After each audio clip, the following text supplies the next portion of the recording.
welcome to another edition of the Atlantic Sill podcast.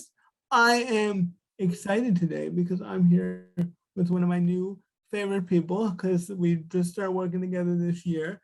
And this is Tadris Parker. He does great activities for us at the center. He has a great background in things that I think are really important, really essential building blocks of life: accountability, goal setting, staying motivated. I think those are kind of things we don't think about sometimes when we think about life skills. Like we think about like things you actually do, like, writing a check or learning how to set up your email. But if you don't have those foundational principles, it's hard to do those things. So I'm just excited to get started. So Tadris, my first question is, how did you get into this line of work? How did you get interested in this? Well, first and foremost, I'd like to thank you for allowing me to be on your show.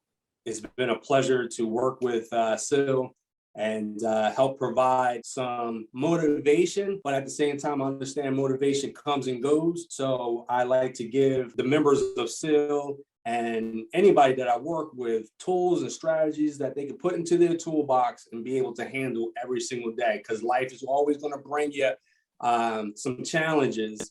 And we either going to try to run the other way, or we're going to see how we can navigate around these different challenges, because there's no escaping challenges that's going to come up every day. Really? You can't just hide in a corner and avoid it? Really? That's sometimes my strategy, but I think you're right that you have to, the older I get, the more I realize you have to deal with things. You can avoid things for a little while, but usually that just makes the problem grow bigger, and then you have to deal with that too. How did you get into this? What sparked your interest in this? Because you're really good at it. People love your workshops. They rave about them to me.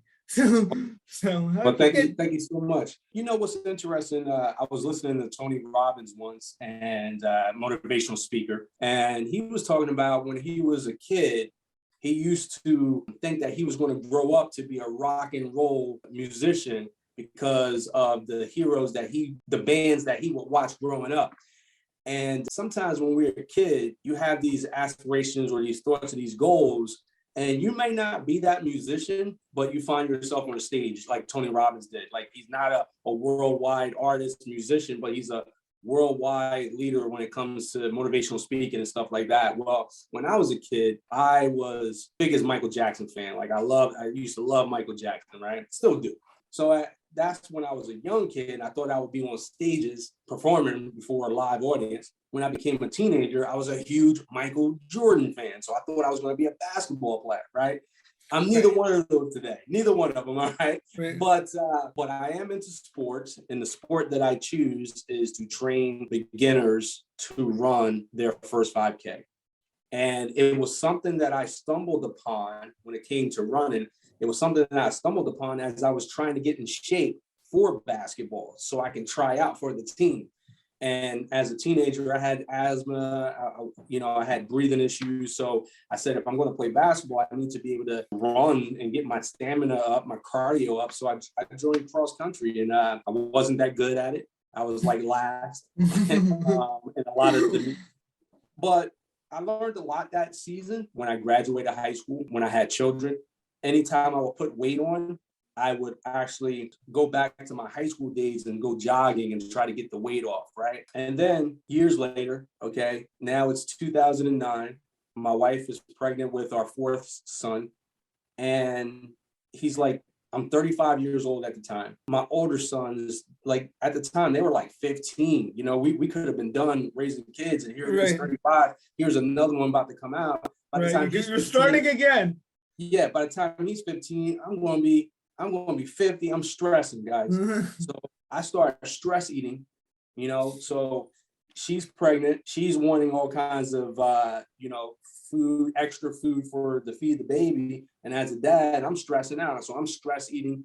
I did not. And then my sons, we were outside playing basketball one day. My youngest was only 2 weeks old when I ruptured my patella tendon in my knee playing basketball in the driveway. They took me to the hospital. They told me, sir, Mr. Parker, get on the scale. Get on the scale. Now, guys, I'm only 5'7". I got on the scale at 217 pounds. I had no idea that I was that weight, not whatsoever. Wow. I had no idea. I was 217 pounds. It was a long road to recovery. How long was the recovery? How long did it take?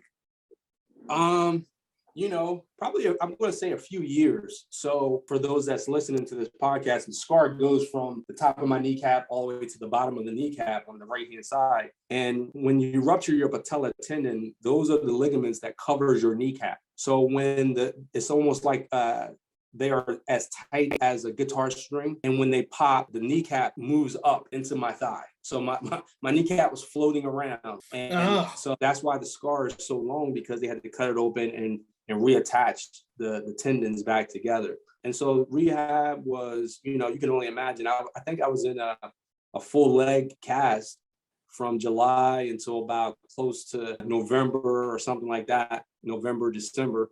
And then it was a long road. I felt like it was a long road from there. I started going to the gym. My wife, some of my story too involves my family. Like my wife had gastric bypass surgery because she was very uncomfortable with herself, not happy with the weight that she was at. And so that surgery happened in 2009. My wife didn't have the surgery until probably like around 2011. And she had lost like 80 pounds. She wanted to lose more. I started taking myself a little serious. I started reading Runner's World magazine, and I started being inspired by the stories in the Runner's World magazine. So like a person was like 400 pounds and they started running, and now they're 185 and they did four marathons or something like that. These stories, that's awesome. like someone losing their leg, right, in a war. And then the doctor's telling him, you're crazy, you can't run. And he decided to go make a prosthetic leg. And now he's running Chicago, Boston, all these different things. So someone in my family, they saw me reading Run's World magazine, and they said, I don't know why you read that. It's not like you run. I said, someday I'll be back, right? I'm going to get back into it. Give me a minute. Go figure it out. You were just getting motivated.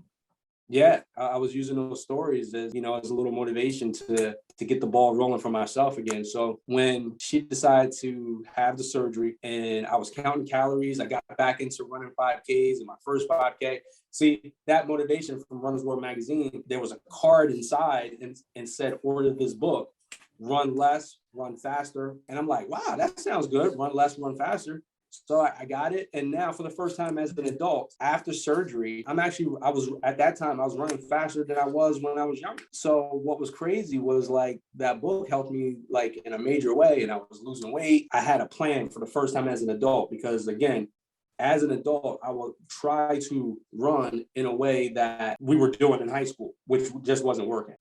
Yeah. So that's a good point. Like, how do you stay? I mean, it sounds like a basic question, but like, you accomplished this. How did you end up staying motivated? Because I think that's like a big part. People get all excited about the goal and then they lose the motivation quickly along the way. So how do you keep doing that?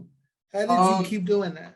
Well, I'm sorry, I was a little long on how I got started, but figure I'll tell you the whole story. So what happened was when she wanted to lose more weight, because she hit a plateau. And I started working with a nutrition company and became a health coach. And the health coaching, we were helping people with the diet, nutrition, and stuff like that. But it was for a company that sold supplements. I'm not with that company anymore because I learned some things that is a little healthier for people. So what happened though was when I was with that company, they said wrap the business around things you enjoy doing. And we run half marathons and we bring people with us. And I was like, I never ran a half marathon, but I could teach people how to run a 5K. And so that's when the Couch to 5K in Galloway, New Jersey was originally born from that concept and that idea.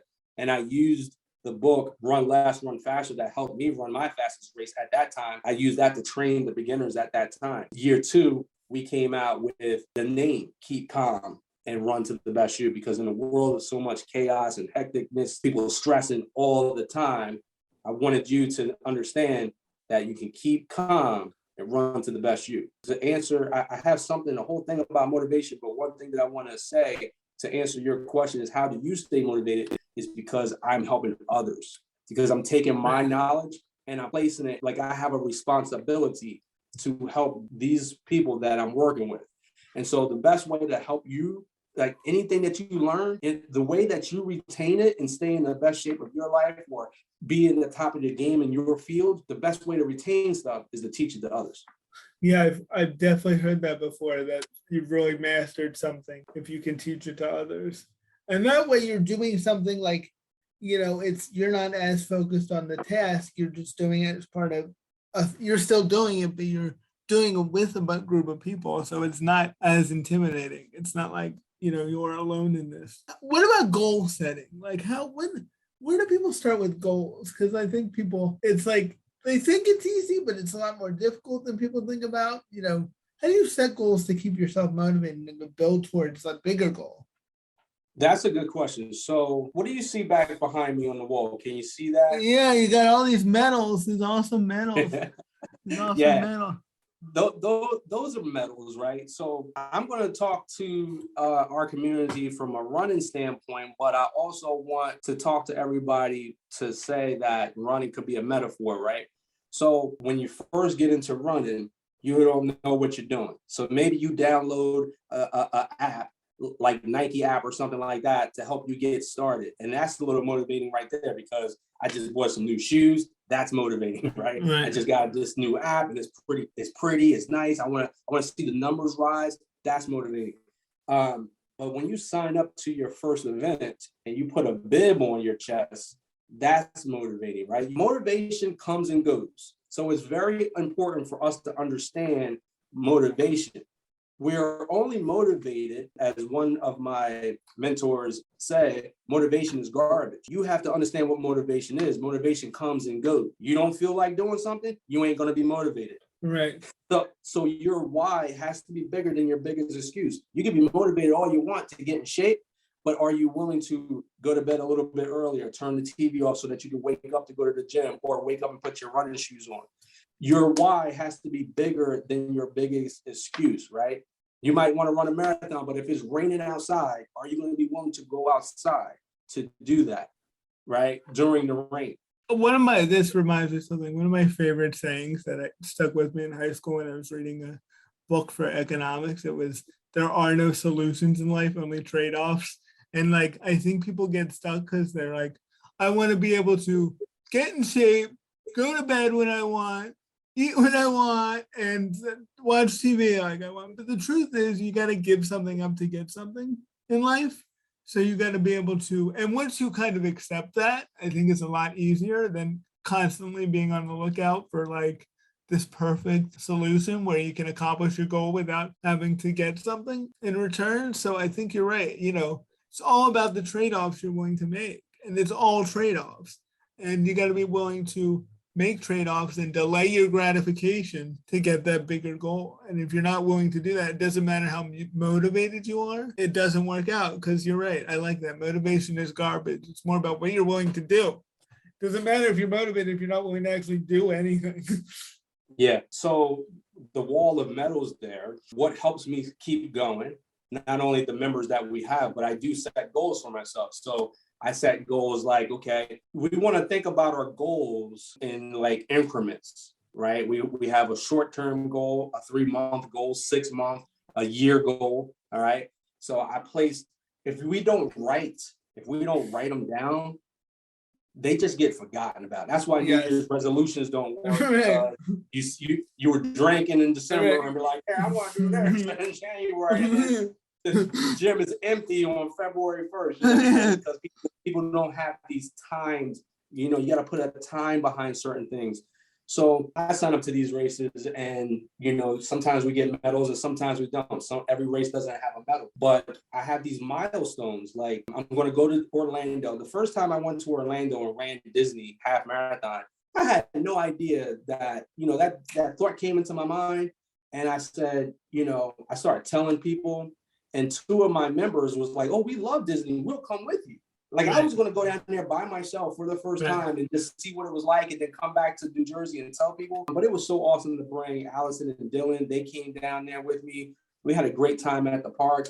And so when I have a vision, I will print. I printed the Magic Kingdom out and I put it on a vision board. And then I started working towards that. It's too overwhelming sometimes to think, how are you going to get to Orlando? At that time, I wasn't taking regular vacations at that time. How you going to take your son, your wife, and how y'all just going to get up from New Jersey and go to Orlando? You got bills to pay. All this stuff is happening. Man, I put that thing on the vision board. I started training. My energy, like you can, like as I'm sharing the story, my energy is picking up, right, because I'm reliving that moment. And that's what it's all about too, creating these moments in time in which it's going to bring you some joy. It's going to bring you some satisfaction. So when I put that thing on my vision board, and like I just started breaking things down in small pieces. I just started working towards the goal, and things just started happening. Like all of a sudden, a check would come from nowhere that I wasn't even expecting. You know what I mean? Right. And having that vision board makes it so you can't escape it. It's like right there. It's like, oh, you're right. I wanted to do this. So what am I doing to do that? Did I buy the plane tickets? Did I look into a hotel? And those are just little goals, because the more you do that, it becomes more finalized that you're going to go. Because now it's like, well, I'm not going to cancel because I booked that Airbnb. And now, That's so now right. I got to do this. And you know what's interesting about what you said, because we actually talked about this on one of our calls with Sil on Wednesdays, every other Wednesday. We talked about this topic, and one of the things that we do want to caution and help individuals be careful of is when you create a vision board and you're not working towards what you said you wanted. You might have printed something out, something so big like a mansion or a lamp, like a big time thing. But again, did you sit down and calculate the cost on, you know what I'm saying? If you want your business to go to the next level, or you want to make 3 calls every single, like, are you willing to make 20 phone calls? Are you willing to knock on the doors, right? Because what happens when you do create a vision board and you got that picture up there and you don't get it, you started doubting yourself and you start feeling like you're a failure. And you started putting it on the back burner and said, that's not ever going to happen for me. I never was capable of doing these things. We gotta kick those thoughts out of our mind. And when we do set an intention on something, think about the things involved in it. Yeah, and I think that's where, and we'll talk about the calls too, where being, you want to strive. You don't want to be so down that your goal is just, but I think realistic is being important too. Don't put a mansion you're never going to get. Like, put a, if your dream is to get your own place, you're living in an apartment, put a nice house that's like within your reality of what you can get. Don't put, famous person's mansion that unless you win the lottery, you're never going to get. Like, don't make it harder on yourself, because like you said, then we start feeling like we're not making progress, but we could be making progress. We're just not giving enough credit to it. And our goals kind of out of whack where we are. I want to talk about the health connection calls we have at the Sil, because I really want to promote them. So what are they? I know they're virtual. I know about them, but people really love them. You guys discuss topics. How does it work? Yeah, so Health Connection Calls was established in 2020. So just a little more history about Run to the Best You. That started in 2013. So nearly a decade of helping runners and walkers, cross finish lines for nearly a decade. And of all ages. Like, we got some 60-year-olds out there that's doing their thing. Hey, 60-year-olds can go. They can go. Yeah, absolutely. I think I read the Ray Kroc story, and he says that Ray Kroc, the owner of McDonald's, he said, everybody thinks that I'm in the hamburger business, but I'm not. I'm in the real estate business. And every time you think of McDonald's, you think about billions of hamburgers sold. But when you dive into that quote, you realize that McDonald's, they have the most prime real estate that you can find. Like, McDonald's are always in a nice, busy section, right? Right. So what we see isn't just the business, right? It's the real estate business. So for me, when people hear Run to the Best You, it's not just running, right? It's mindset. That's the biggest thing that I help people with, is their mindset. I have to plant the seeds of belief into their mind that at 59 years old, you seeing your friends cross the finish line at a marathon, half marathon, or whatever it is, that's absolutely possible for you too. Take my belief and put it onto you. So that's like the number one thing that I've been helping with people, when I've realized that this is all about mindset. Losing weight is a mindset. Running your first race is a mindset. Opening up that business is a mindset. Having a successful family is a mindset, right? And so in 2020, what happens to everyone's mindset? COVID, right? Oh yeah, totally got messed up. So for me, before COVID, when I would run next to members, it was almost like a counseling session, right? Like the counseling, the coaching, that's when my other coaching came in. It was like before COVID, I'm talking about. Someone would talk about how bad their day was at work and how their boss is doing this. And then I'll try to talk them through it in a positive mindset. I'm a spiritual person, so I do try to, give them some advice in that level. And that's where my spirituality is where my love for people come from. And when you talk about, and it's an honor for people to say how much they love my energy or how much they love, I'm given that from my spiritual thoughts and teachings, right? So I'm running next to someone, I'm giving them some advice. Well, when COVID hit, man, you want to talk about some counseling, like every run session, I'm running next to somebody, how you making out? Oh my gosh, I'm a 52-year-old grandmother who 2 of my older kids live at home with me. She's pregnant, getting ready to have her daughter. She's stressing out. And my father's 85 years old, and I have to do a lot for him too. So I'm like, wow, how about I get you on a Zoom call and I coach you through some of these things and help you out. So I started like one-on-one coaching calls. And then that's when I established, hey guys, we train every Tuesday and every Thursday. How about on Wednesday, we jump on a health connection call and we'll just talk about topics so that you don't gain any weight during this COVID. How about we talk about, listen, I've been diving into intermittent fasting. We're going to talk about that this week. Next week, we're going to talk about how to avoid emotional eating. And I'm proud to say that our members did not put on that quarantine 15 due to the health connection calls. Right, because they're connecting. And that was like, I know it sounds corny, but like it's so true. I mean, especially in that like peak of that pandemic, that beginning, I mean, it felt like the world was ending. So it was like, how can I focus on anything else besides what's going to happen tomorrow? So I just think that you had the right insight, that people were starved for that connection and they wanted something easy. They wanted to just be able to click and connect with people because they didn't know what was going to happen the next day. And I think it opened up your audience probably too to a lot of people who have disabilities and have, it makes it easier for them to attend. So people really enjoy them and it gives you a sense of community. It's non-judgmental. So, you don't have to feel like, oh, I'm starting intermittent fasting and people are like, oh my God, you're doing that? Like it's to talk it through and like connect because we're all doing this stuff and trying to sift through information.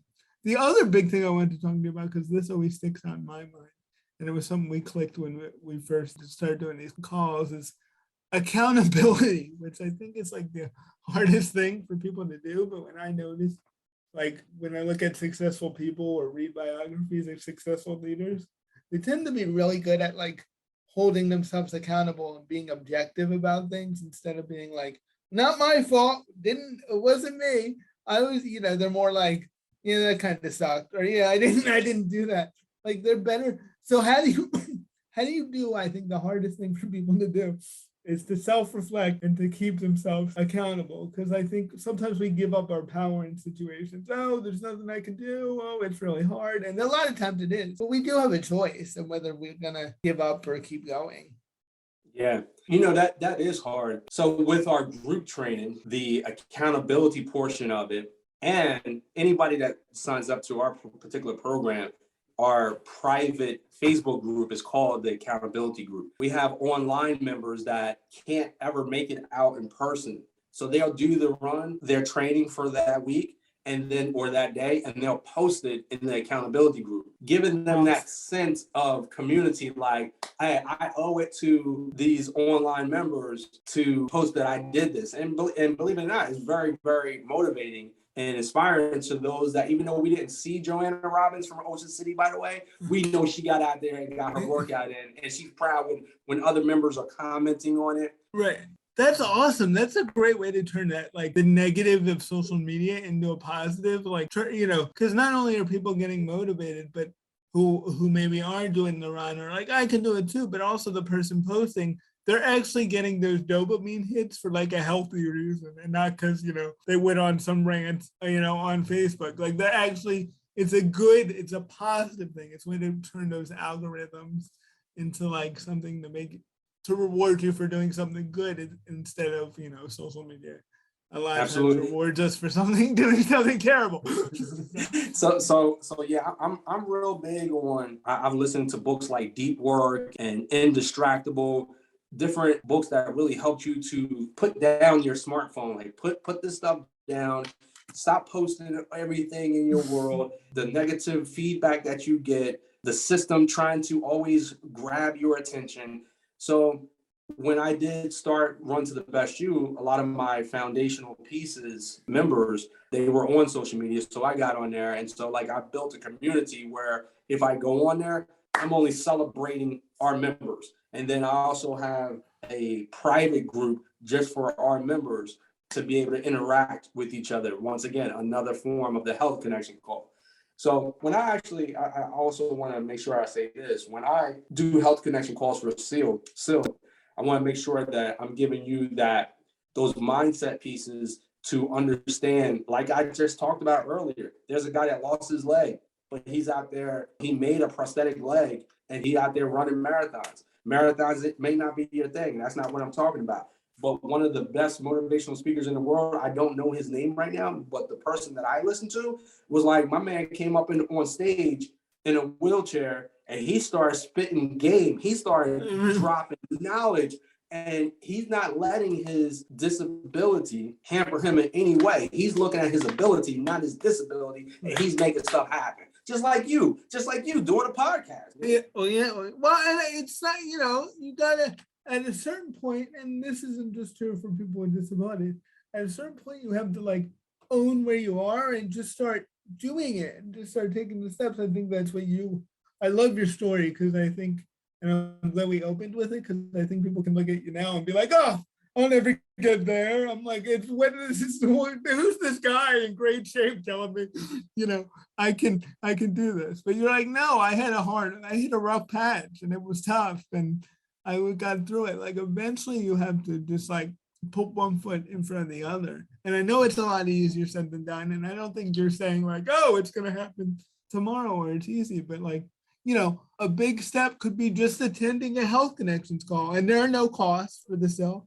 And then maybe you look at Tadris's other programming that he offers, and then you go forward from there. Maybe you attend a Health Connections call 1 month, and then the next month you do both. Like it doesn't have to be like, you don't have to go from 0 to 100 in a week. So, and that's probably not good for you anyway. So, yeah, I just think that's important too. Like, at a certain point, things happen to us and some of us get a really, really rough deal. But at a certain point, if you're still here, you have to move on. You have to move in any way possible. It doesn't have to be, running or anything, but you have to decide to progress. And go ahead. It's all about creating healthy habits, right? So, and we like to call this also habit stacking. So habit stacking is, okay, I would like to start practicing yoga. I'm just using that as example. So what I'm going to do every single day, I brush my teeth no matter what. So I wake up in the morning, feet on the floor, go brush my teeth, go to the yoga mat, put it out for 1 minute. I'm going to do a high plank and a downward dog just for 1 minute. So all I'm going to do is 1 minute. And that's how the habit starts. That's how we start creating healthier habits, because that 1 minute eventually is going to turn into 2, going to turn into 3. Pick up, you want to start reading a little bit more. Have a book or a magazine that's going to help you, right? I got a magazine right here. You know what? I really don't have a lot of time. I'm super busy, but you know what? I got 3 minutes. Let me read what I can for 3 minutes. Right. You see what I'm saying? Right. Instead of feeling like, oh, I'm doing yoga now, so I have to devote my whole life, my whole morning to yoga. Like, that's not how humans work. People don't want to do that. Going from not doing yoga at all to putting a mat on my floor. Now I'm dedicating an hour. It might not work. Yeah. It probably won't work because it's just so overwhelming and not how kind of humans' minds work. So tell me about the success of your program. How many people have you helped? Is it just for people in Atlantic County? How has it grown? We are continuing to grow. Some of my early success, I just want to say some names like Richard Prewster. We helped him lose 100 pounds. We helped Jessica Weinstein. I mean, when I talk about someone losing 100 pounds, he was like 360. 380. Helping lose Wow. 100 pounds, run Wildwood half. At the time, Jessica, she came in at the same time he did. We helped her lose 85 pounds, and she could barely run for 15 seconds. We got her to do the Wildwood half marathon as well. You know what I mean? Those were like some early pieces. Now we got mothers like Chris Ballard, mother of triplets, coming out here doing half marathons. We actually extended our reach to be able to, through podcasting. One of my good members, Jen Burke, you know her very well. Yes. She told me that you were going to be starting a podcast and may have had some questions, because I've been doing my podcast we're going into the 3rd year of the podcast. So what I want to say about that, we've been able to do online clients. We have Laura and her son all the way in California. And because of my relationships here in South Jersey, I have a relationship with the Atlantic City Marathon Series.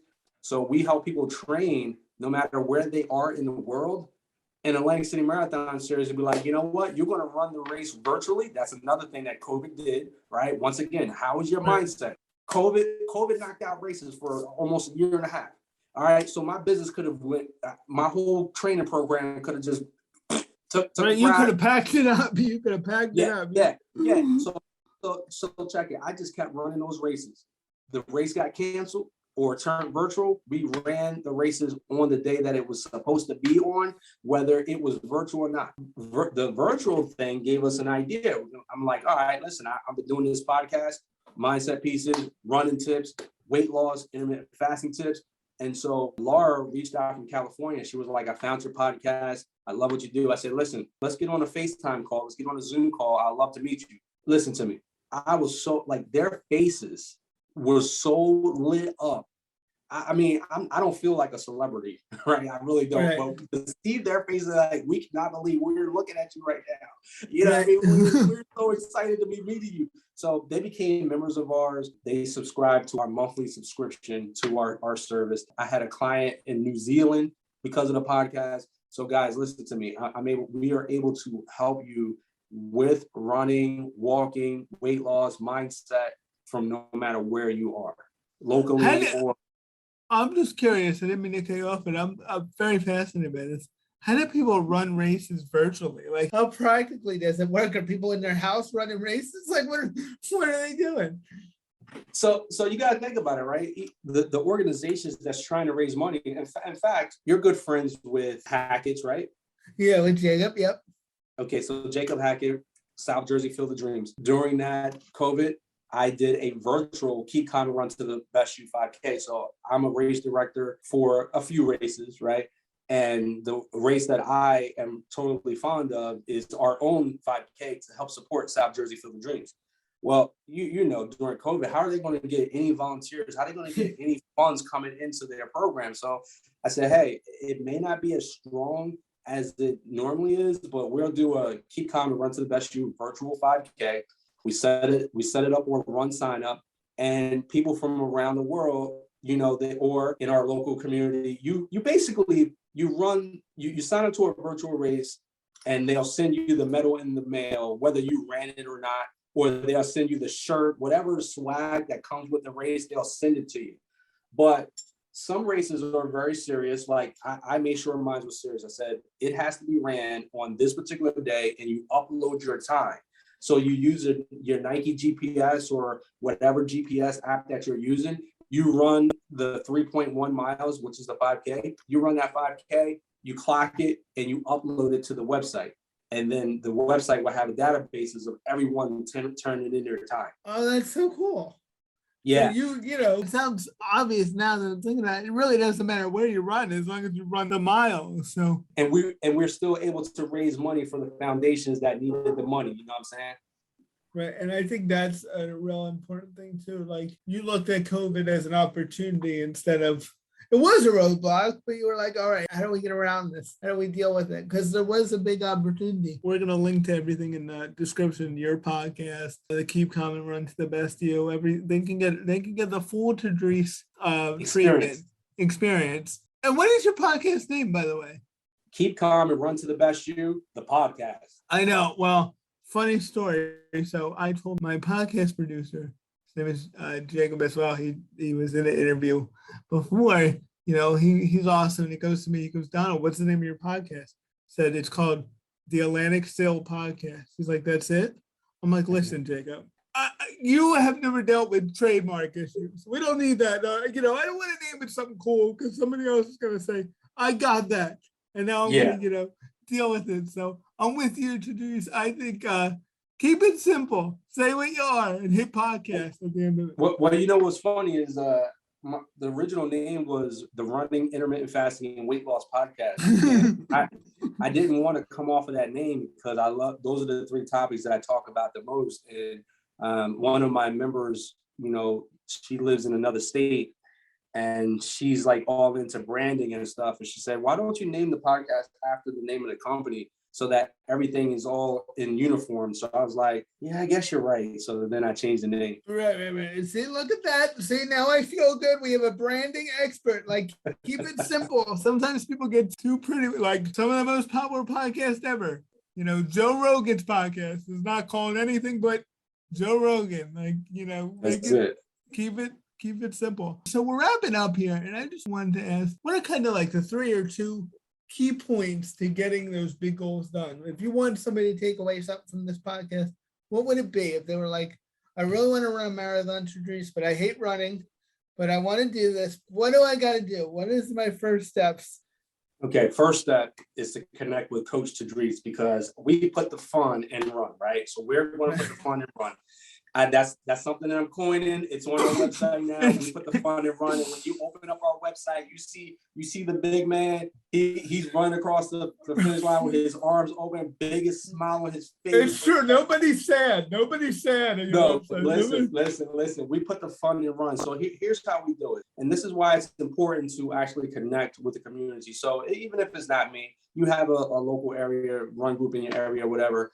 Connect with other people because sometimes what's easy to do is also easy not to do. So if you know that you're going to be meeting people at the park, you're going to be more likely to go out there than if you were alone and it was too hot or it was too cold or it was raining and stuff like that. So having that accountability partner will help you stay motivated. Signing up to an event. So that's why when people sign up to our program, we will sign you up for a race, right? So any beginners out there, the first event you want to do is a 5K. That's the introductory to before you go up to a half or a full or a half marathon or a full marathon. You want to get those smaller races under your belt, get a little bit of experience. And then what we actually do, Donald, is we teach a run, walk, run method. So for anyone out there that say they hate running, the beautiful thing is we don't have you run the whole entire time. The run, walk, run method that I adopted helps you to recover. You have less injuries, less pain in any parts of your body. You can control your breaths.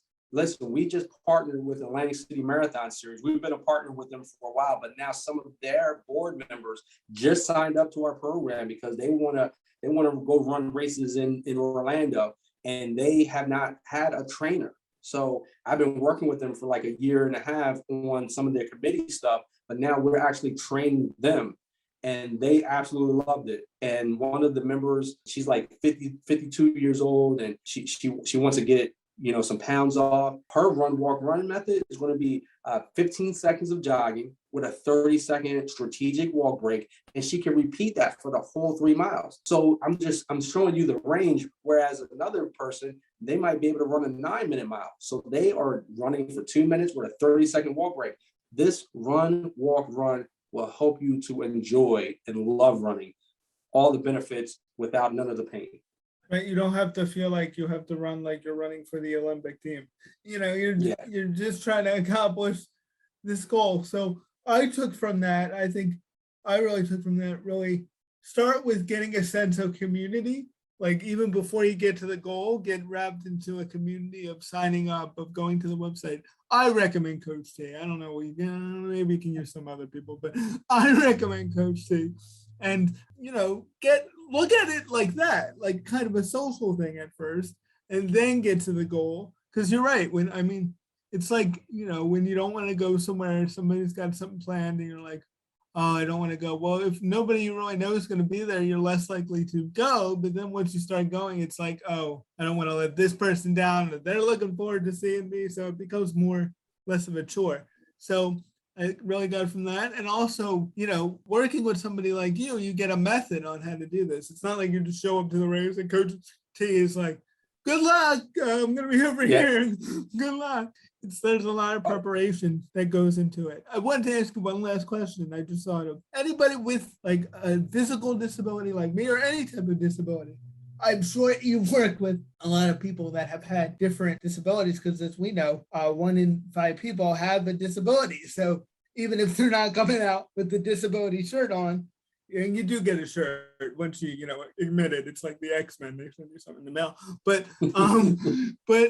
they should feel motivated to do this too, because I'm sure there's different ways you can work with them. Yeah, there's been times where a parent member of ours may have brought their child out with a disability and they just walked. We have a 100% walking side of our program too. So anyone out there that has a knee issue or back and just say, I just can't run, then they still can sign up to our program and be a walker as well. I've had mothers pushing their disabled child in a stroller or in the wheelchair and just still watch that person light up as they're going around the course. So there's something for everybody. You know what I'm saying? I love that. I love the walking lane. I love because you're doing something. You're making progress towards something. Not everybody's goal has to be this champion runner. It could just be to get out there and to get motivated and to be doing something healthy. And that's good to build on. So let me, if I may, can I actually tell you guys a couple of things that we got coming up? Yes, promote away, promote everything. Because that segues perfectly. I started a streak.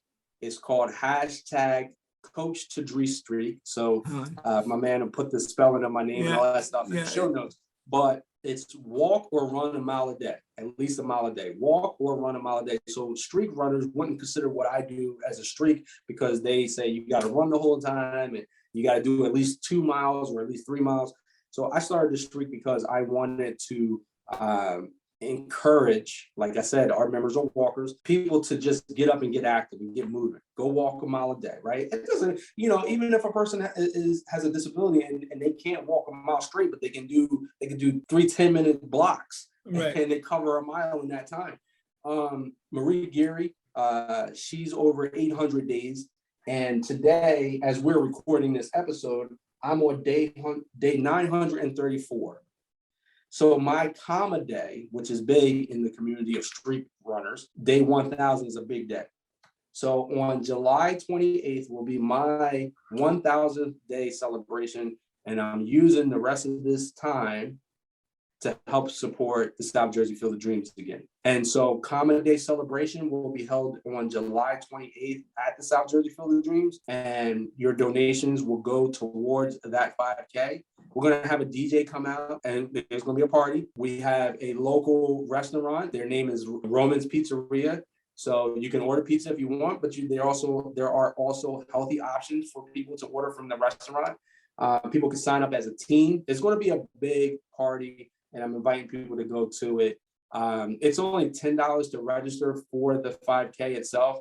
And if you want to add our motivational shirt, you can actually do that through the website as you're signing up for the event. You don't have to buy the motivational shirt, but you can add it. I'm just going to throw the dates out there. Let me wrap this up. That's July 28th. It's a Thursday night.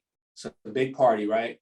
But on June 6th, any beginners out there can come and register for the 5K training. It's an 8-week training program for any beginners out there. And then their first race will be on Common Day.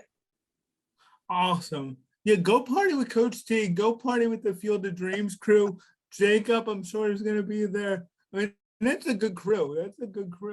And, get out there. And I want to go again before we end. It's more about the community is what lets you, and having that support is what lets you go for those goals and keep yourself accountable and feel not alone and all that good stuff. So just one step at a time and just work towards something, you'll get there. And I love doing this podcast with you, Coach T. You're such a professional. You wrapped up right on time. Look at this.